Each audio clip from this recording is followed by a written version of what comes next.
Okay, so we're going to attempt over the next few meetings that we have to put together a biblical view on environmental issues. I think probably my fault. Some of the announcements that went out said it was going to be a biblical view on environmentalism. We're not going to attempt that, but probably something far more safe and less controversial, which is a biblical view on the environment. First question that we have to ask is this one. Does the Bible have anything to say about the environment? No, says Donna.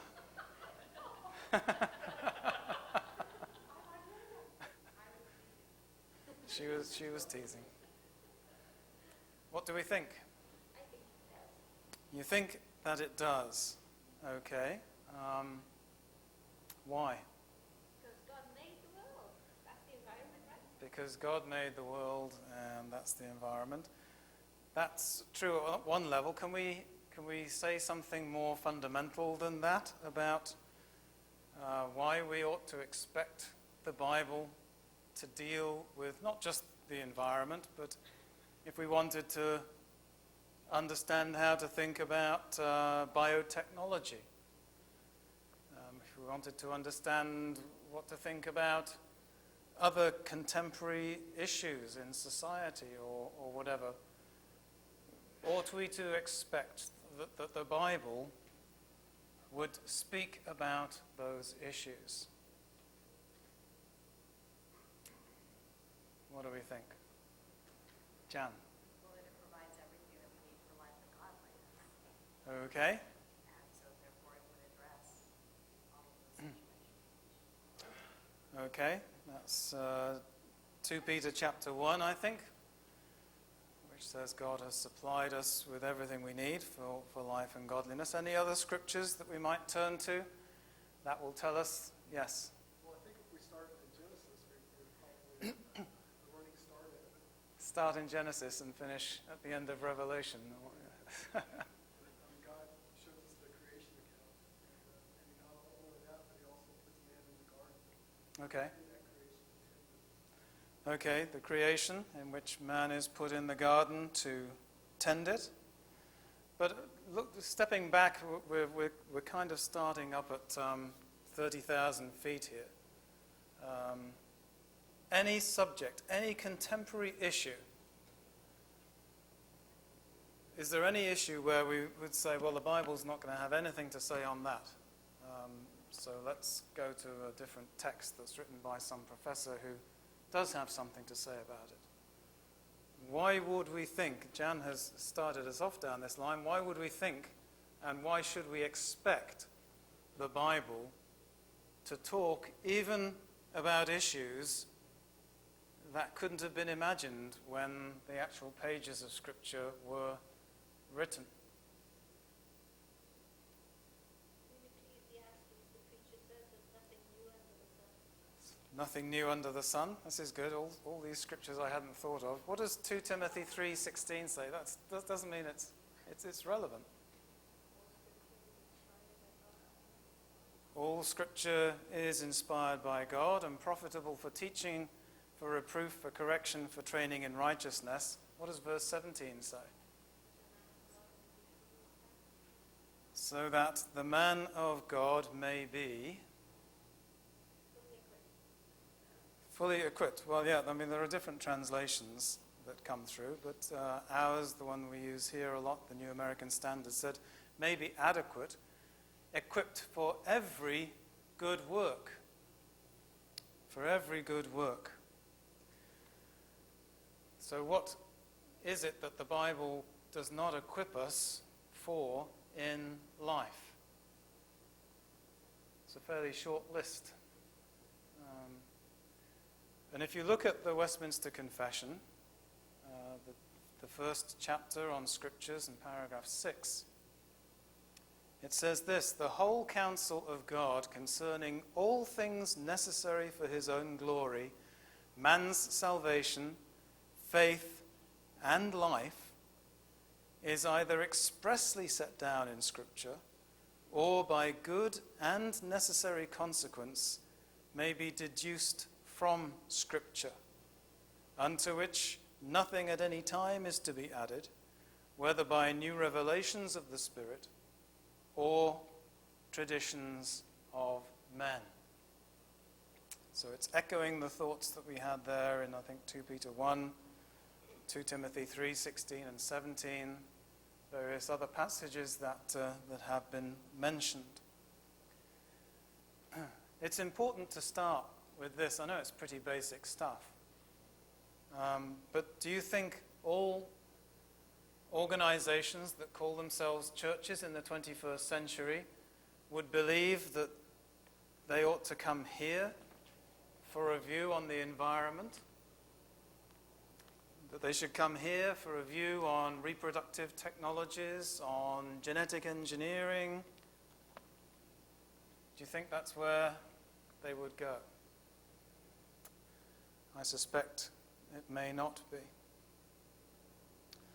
So now the next question is this. We know that, therefore, that the Bible does speak about this subject. And Fred has already given us a little bit of a clue about one place that we may want to dip into later on. But could somebody turn up the verse in the Bible that talks about greenhouse gas emissions and read that out for us? Or the one about how to calculate a carbon footprint? Is there a verse like that, a proof text? What do we think? The world going in fire. I'm not sure I want to repeat that on the microphone. Yes, there could be quite an emission towards the end times. Well, what's the answer? Is there a verse? Is it in Hezekiah chapter 3, verse 5, for example? Is that where you might look for this particular text? BJ? No, but the Bible is not a technical manual per se. Okay. That's like asking the Bible, like trying to go to the Bible to fix my car. Right? It's misapplication. Okay. There is no proof text.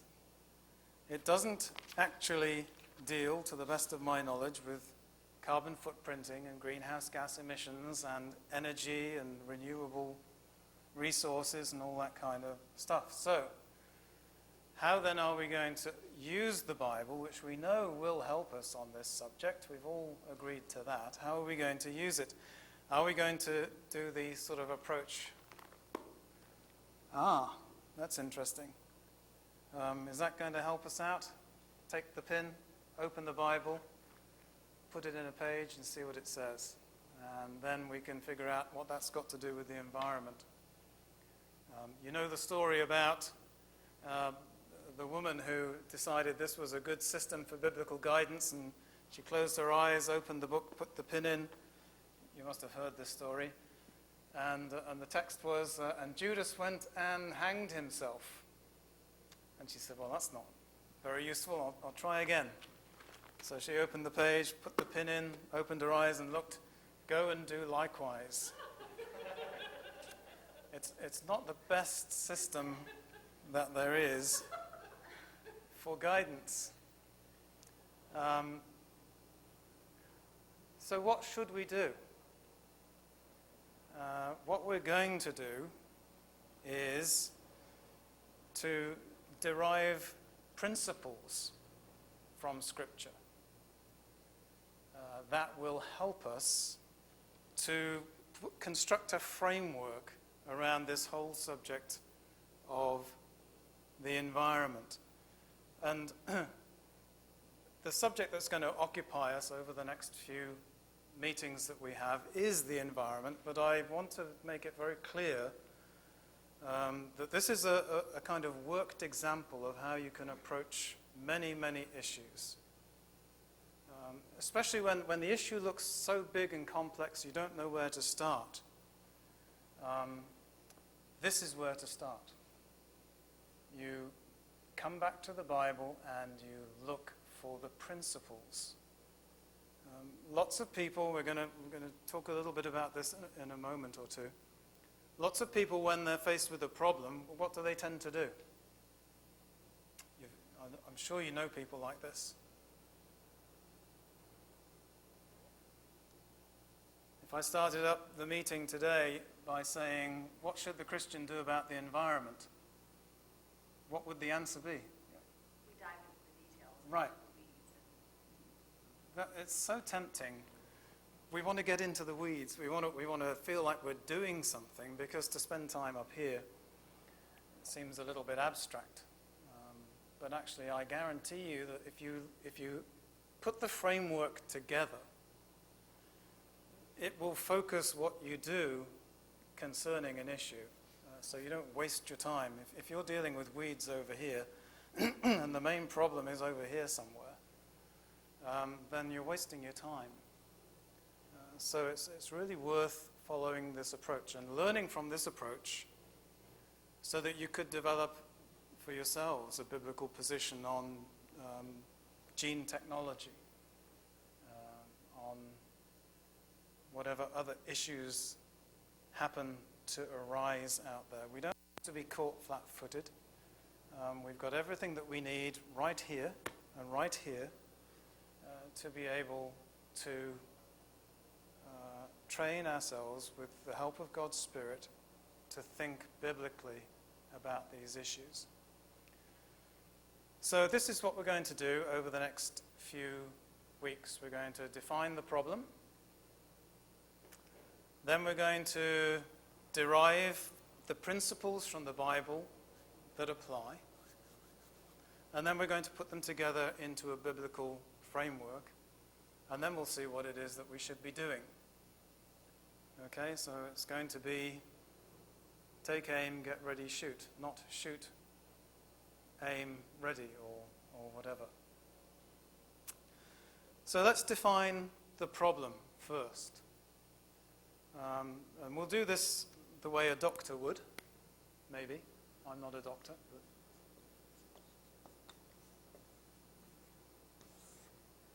But okay, now, according to the media and many of the scientists, and I'm by no means, please understand, by no means am I trying to denigrate the work that has been done or necessarily all of the observations that are being made.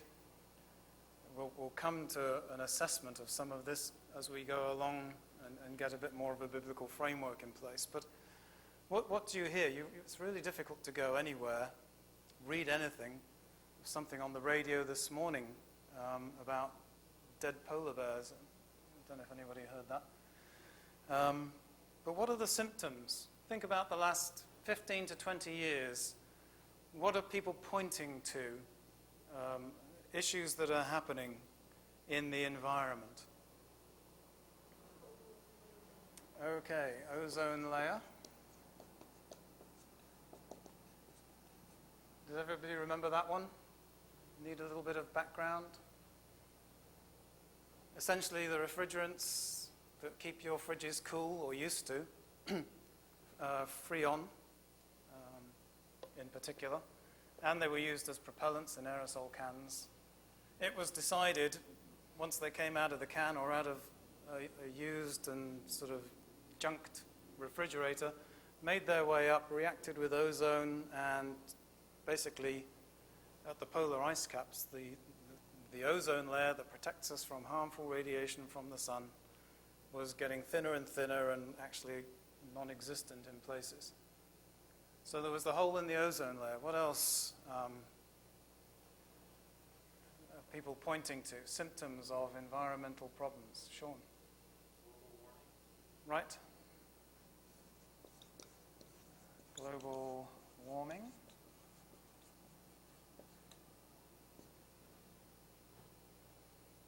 just to clarify, Greg, when you say symptoms, you're talking about what people are saying, not necessarily what is. Right. What people are saying are problems with the environment, whether or not they are. This is, yeah, Ty. The inverse of that global cooling, fuel shortage,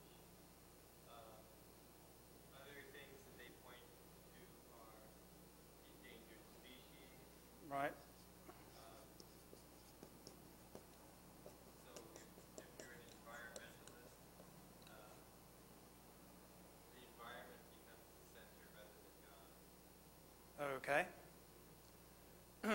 So endangered habitats, species, habitats getting destroyed.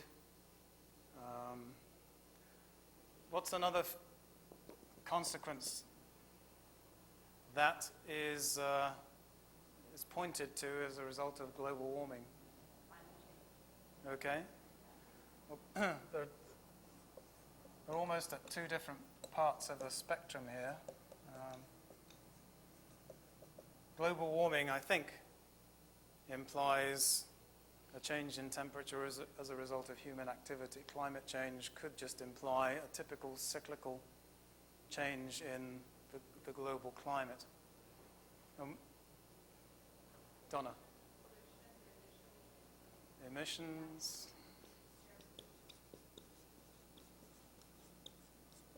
Pollution.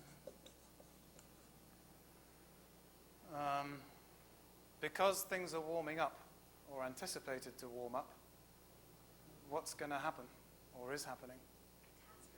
Catastrophe. Okay, We're well, all going to starve to death okay, because the food-growing regions will be deserts. right. There will be sufficient water resources that desert display. Yep, flooding, that's the melting of the polar ice caps, which is going to cause sea levels to rise, coastal areas to be inundated, so on and so forth. Water shortages, some areas becoming deserts. I was going to try and show some YouTube clips, which I found a couple of nights ago, but it proved a little bit more than I had time for. One of them said that wine-growing regions are going to change, and of all places, the place that's going to be a place to grow quality wine is England, said the commentator. Of all places. And people up in, I didn't quite follow the logic here, but the Napa is going to become a marginal wine-growing region.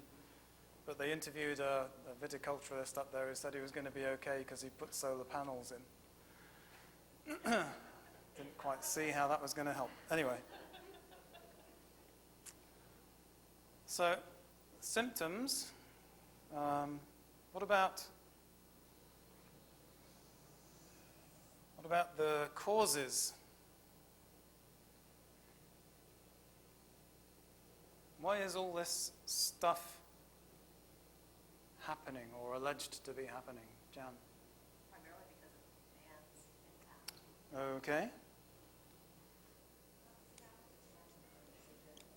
Man's activities. Yep, cows too. Particularly fossil fuel burning. Fossil fuel, yeah.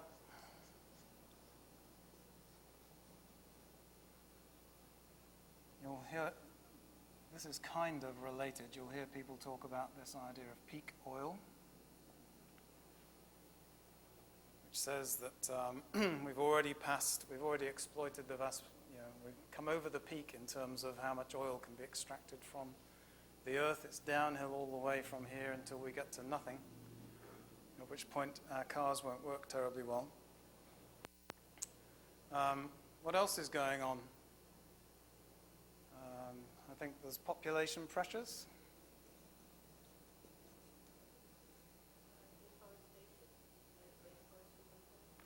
Okay, deforestation, especially the rainforests. And that is, since the forests take carbon dioxide out of the atmosphere and release oxygen, that's said to be a problem. Aren't those all subsets of man's? They are. It's all really man's activities. I think some people believe that there is just a cyclical climate change, and the warming that is being observed may not be entirely, if at all, due to man's activities. It may just be the fact that the climate changes.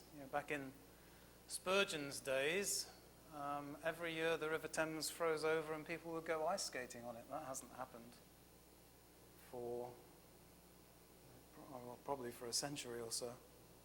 But it was colder then. The winters were colder.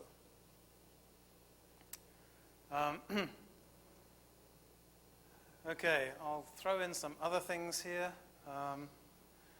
If it's not man's activities, who gets to be held accountable for this?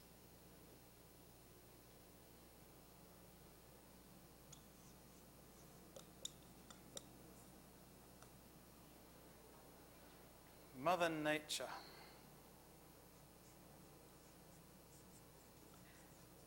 And then if you want to include this, there's the idea of Mother Earth. Has anybody ever heard of Gaia? A borrowed name from a goddess, but it's the idea that the whole Earth is, it's getting a little bit close to a kind of pantheism, I think. It's the whole Earth is some kind of an integrated system, and it almost takes on a personality. Okay, so those are many of the causes that are pointed to account for these things. I'm going to wipe out a bit of space here so we can get to the prognosis. Jan's already said something about this.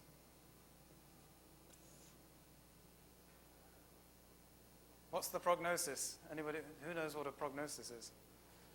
How's it all going to end up? How's this disease going to end up? We're all going to die. Okay. Crisis, disaster,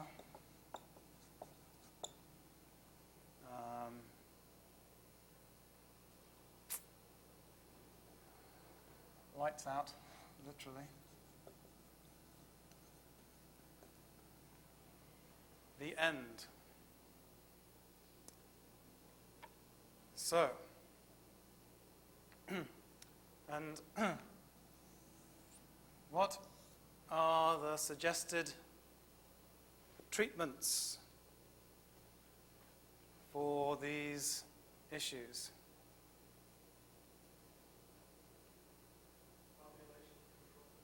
Okay. Population control, renewable energy,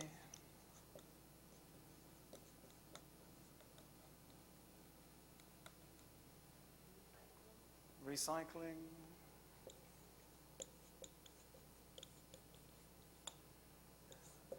organic. Anybody heard of food miles? I think it's probably a kind of UK phenomenon that may not have found its way over here, but the idea is that every packet of food that's sold in a supermarket should have a calculation and should indicate its food miles. In other words, how far was it transported in order to get it into that store? And if it's transported further, obviously that's worse for the environment because the vehicle that brought it must have been emitting greenhouse gases and so on, and pollution and so on and so forth. So that leads to a kind of eat locally produced, eat local product concept. You get organic, you get a huge movement now around the concept of sustainability, which is being here for future generations, and that certainly has a very, it's not just environment, it's also social and economic, but it has a huge environment component in terms of not having too large of an impact on the environment so that the next generation will still be there and able to survive. carbon footprinting, calculate the footprint that you have in terms of greenhouse gas emissions. And this one always, well, I don't know how I can sort of specify my reaction to this. Every hotel room I go into, the hotel, out of the kindness of their hearts, put a little notice that encourages you not to put your towels into laundry because that will save the planet. Because if they had to launder them, that would use detergents, it uses water, and so on and so forth. And that's true enough, but my cynical nature can't help believing that it's also good for the hotel bottom line if you don't make them launder the towels more often than they need to. But anyway, Right. yes? There's also, as part of that, the whole wealth redistribution, which is all part of the Kyoto Agreement and other kinds of things where developed nations have to pay developed nations. Right. So There are various concepts of redistribution, yeah. and cap and trade is another example where the polluters can sort of buy emission credits so that they can emit more, but there's only a certain pool of emissions allowed, and you trade within that pool as you need to, and pay money if you need to pollute more. Okay, and I'll underscore, I'm not saying anything to denigrate these things. At the moment, we haven't put together our view. But these things, it's kind of difficult to turn on the television or read a newspaper and not run into this fairly rapidly. Okay, so now that we've defined the problem, what should the believer do? Aha. Okay, trick question. We need to develop those principles. Now, we could think our way through the 66 books of the Bible and say, well, what does Leviticus have to say that could be helpful in addressing the problem? And that's certainly one approach, and we certainly need to know the Bibles well enough so that we could get that kind of overall perspective. But are there any other books that distill the main teachings of the Bible for us in a way that could be helpful? Where we could actually get an overview of the main doctrines that are contained in Scripture, and then try and work out which of those might be helpful to us in putting together a biblical perspective on this subject. Anybody know of any? Yes? Well, I'd say Genesis gives us the beginning and Revelation gives us the end. Okay. And it helps us develop that framework for who's in control and what he set forth in the beginning and then what he's planned to the end. Okay. Genesis and Revelation. And I think we certainly will end up dipping into those books. I'm trying to look at a book that will distill down biblical doctrines into a format where we can access them quite easily. No? Yes. Not a book of the Bible, sorry, I'm misleading you here. A book where people have taken the overview and distilled down central doctrines from Scripture. The Westminster Confession turns out to be one, and there are others, systematic theologies, but you happen to have the Westminster Confession in the hymn books that are in front of you. And I think turn to page 847. And we won't read out the confession at this point in time, but if you skim through it and look at the chapter headings, and I'll clean off the board here a little bit, and we will jot down the ones that we think, they won't all necessarily give us as much help as some of them will on this subject, but let's try and identify the ones that are going to be most helpful to us.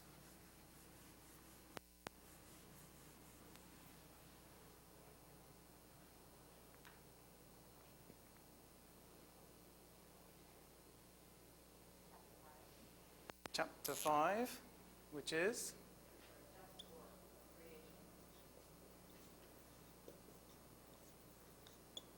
of creation. That's where we get the Genesis account in.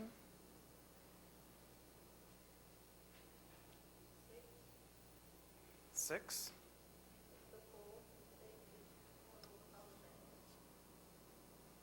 The fall.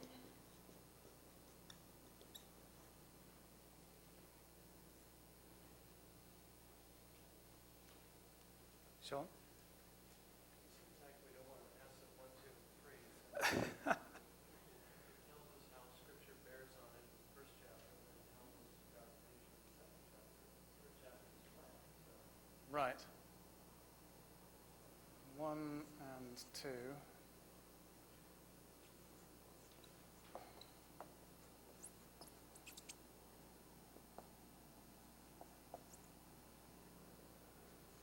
Okay. Is God's decree important in this subject?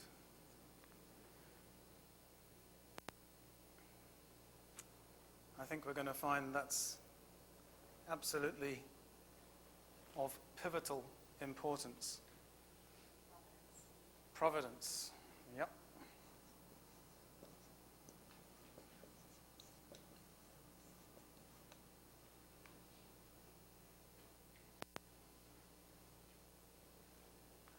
Let me short circuit this a little bit by saying that there is, I think, material in chapters 7 through 18, because you have to look at the whole plan of redemption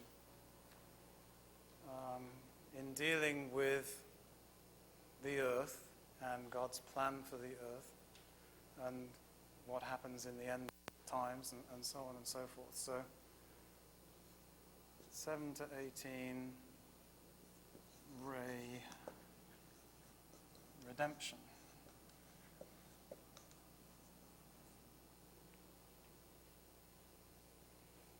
Okay, is there anything else?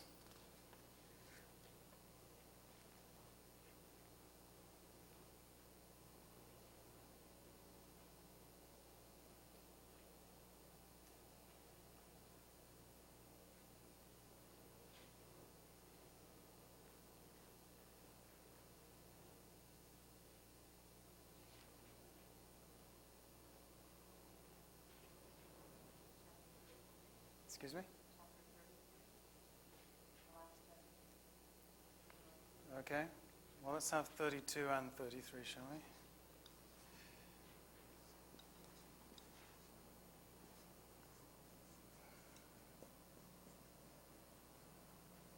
The last things.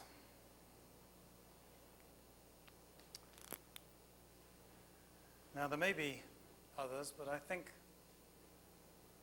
that's a pretty good list. Can you start to see how these might help us to think about the subject instead of diving straight in and saying, should I recycle my aluminum cans, to actually come back and say, well, let's understand the framework, the plan of God, why He's created, how He's executing His plan, the condition of man and what that means for the world that we live in, and what God is doing in redemption, not just of mankind, but remember the redemption that Christ wrought is a redemption of all creation from the effects of the fall, and then how things are going to end up, the eternal state, and so on. Can you see how that could give us a framework from which we can start to sift through? Because what I had up on this board before was noise, wasn't it? There's so many conflicting things, and some people say, we've got to do this, and then somebody else comes along and says, well, that's fine, but if you do that, it's going to do this. And if you just dive into that, you're going to get lost. Your mind is going to blow several fuses. But can you see how if we work our way through these headings and try and understand the doctrines a little bit and then how they apply, particularly in this subject of the environment, that when we get down there, we should be able to say, well, then what ought we to do? How should we conduct ourselves in this matter of the environment? And what we come out with will have grounding in Scripture and won't be a kind of knee-jerk, which it's all too easy to do when somebody says the world's going to end. Well, we've just seen an example of what happens when somebody says the world's going to end. And it causes a lot of confusion, a lot of panic, and not necessarily very profitably at the end of the day. So what we're going to do then over the next few weeks is work our way through these headings. It's not going to be an exhaustive doctrinal treatise. We're going to seek just briefly to understand what the key points of these doctrines are, and we've seen that before in our studies on the 4-year curriculum. And then we're going to try and say, well, if this is true, then what does that say about this aspect of the debate on the environment? and what would be a biblical way to view that through the lens that's supplied to us by these biblical doctrines? Does that make sense? And remember that if we get this down as a model, then you can do exactly the same thing. May not be the same doctrines that you use, but you can do exactly the same thing with other contemporary issues. This is a framework for how we can live as believers with a biblical mindset, and how we can train ourselves to approach issues in a biblical way. Any questions?